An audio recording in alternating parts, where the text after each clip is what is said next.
प्रेरक कथा। लालच की वजह से सुखी जीवन में भी परेशानियां बढ़ सकती हैं।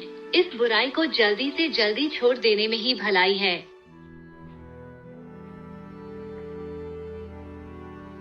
प्रचलित लोक कथा के अनुसार गांव में पति पत्नी सुखी जीवन जी रहे थे। पति दिन भर राजा के महल में मेहनत करके एक स्वर्ण मुद्रा कमा लेता था। वह व्यक्ति बहुत ईमानदार था, इस कारण राजा का प्रिय था। उसकी पत्नी भी बुद्धिमानी से घर चलाती थी। एक दिन महल से घर लौटते समय में उस व्यक्ति को एक यक्ष मिला। यक्ष ने उस व्यक्ति से कहा कि मैं तुम्हारी ईमानदारी और मेहनत से बहुत खुश हूँ, इसलिए मैं तुम्हें सोने के सिक्कों से भरे 7 घड़े दे रहा हूँ। तुम्हें ये घड़े में अपने घर में मिल जाएंगे। व्यक्ति बहुत खुश हुआ।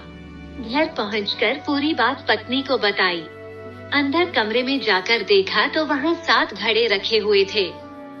उनमें से 6 घड़े तो सोने के सिक्कों से पूरे भरे थे, लेकिन एक घड़ा थोड़ा खाली था। 7वें घड़े को देखकर पति को गुस्सा आ गया और बोला कि यक्ष ने धोखा दिया है। पति गुस्से में उसी जगह पर पहुंचा जहां उसे यक्ष मिला था। यक्ष प्रकट हुआ और उसने कहा कि 7वां घड़ा तुम अपनी कमाई से भर लेना। व्यक्ति ने सोचा कि थोड़ा सा घड़ा भरने में कुछ ही दिन लगेंगे, मेरे पास बाकी 6 घड़े तो पूरे भरे हैं। घर आकर उसने पत्नी से कहा कि 7वां घड़ा हम खुद भर देंगे। अगले दिन से पति पत्नी ने बचत करनी शुरू कर दी और खाली घड़े में सोने के सिक्के डालना शुरू कर दिए। बहुत दिनों के बाद भी 7वां घड़ा भर ही नहीं रहा था। धीरे धीरे पति बहुत कंजूस हो गया। वो खाली घड़े को जल्दी से जल्दी भरना चाहता था। घर में पैसों की कमी आने लगी। व्यक्ति की पत्नी ने उसे समझाने की कोशिश की, लेकिन वो नहीं माना। कुछ ही दिनों में घर की शांति भंग हो गई। बात बात पर लड़ाई झगड़े होने लगे। सुख के दिन दुख में बदल गए। जब राजा को मालूम हुआ कि सेवक के घर में धन की कमी हो गई है, तो उन्होंने 2 स्वर्ण मुद्राएं रोज देना शुरू कर दी, लेकिन इसके बाद भी सेवक का सुख चैन वापस नहीं आया। एक दिन राजा ने सेवक से पूछा कि क्या तुम्हें किसी यक्ष ने 7 घड़े दिए हैं?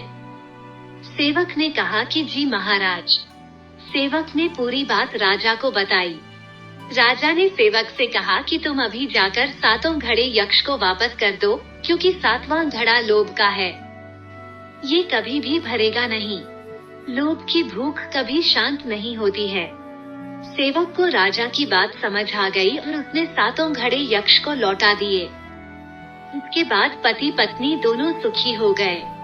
इस कथा की सीख यही है कि लालच को जल्दी से जल्दी छोड़ देना चाहिए, वरना जीवन में समस्याएं बढ़ने लगती हैं।